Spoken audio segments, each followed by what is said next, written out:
This work presents a method to combine a high-level planner with low-level motion primitives in the context of daily living assistive robotics.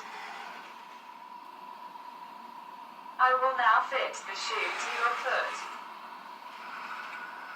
The task of putting on a shoe is used as an example.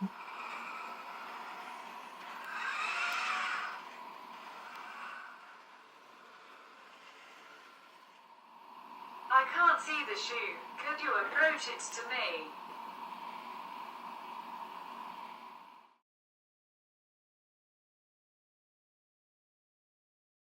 Some low-level actions, such as approaching the shoe or approaching the foot, are kinesthetically taught to the robot.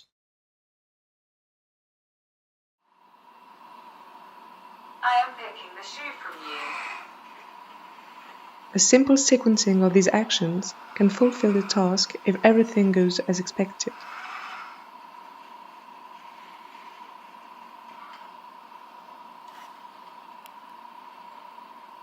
Thank you for the shoe. I will now start the task.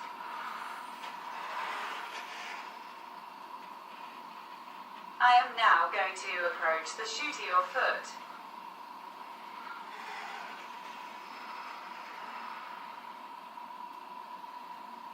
I will now fit the shoe to your foot.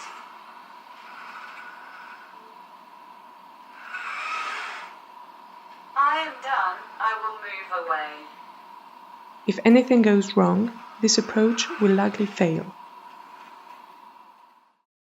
The high-level planner allows the robot to cope with unforeseen situations, such as the shoe being wrongly fitted. I am picking the shoe from you. Kinesthetically teaching all the scenarios would have been a tiresome, if not unfeasible, work. Thanks to the planner, it is possible to add some actions to ask or inform the user. I will now fit the shoe to your foot. This offers further possibilities of action to the robot, for example when objects are unreachable. I can't see the shoe. Could you approach it to me? Please put the foot back in the fitting area. I can't fit the shoe while your foot is moving. Please stay still. By using adaptive low-level actions, complexity on the high-level planner side is reduced. Each action is demonstrated in several situations, such that the robot can learn the dependence between the movement and the situation. The robot is then able to generalize to a wide range of situations. In this work, adaptation with respect to both the shoe and the user's foot is considered. This adaptation is done by projecting the demonstrations in several coordinate systems linked to objects of interest, such as the shoe and the robot.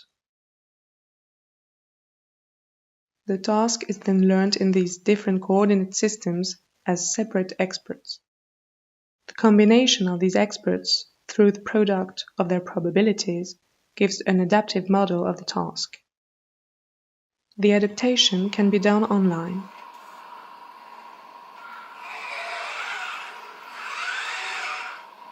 The same principle is used to provide adaptation to varying orientations.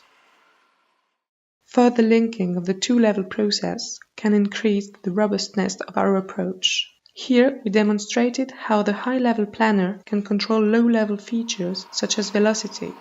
As the speed is too high, the user is afraid and the action fails. Please put the foot in the fitting area. The robot updates the probability for this action to succeed at this speed. I am now going to approach slowly the shoe to your foot.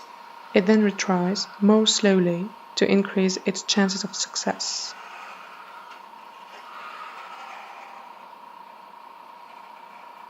I will now fit the shoe to your foot.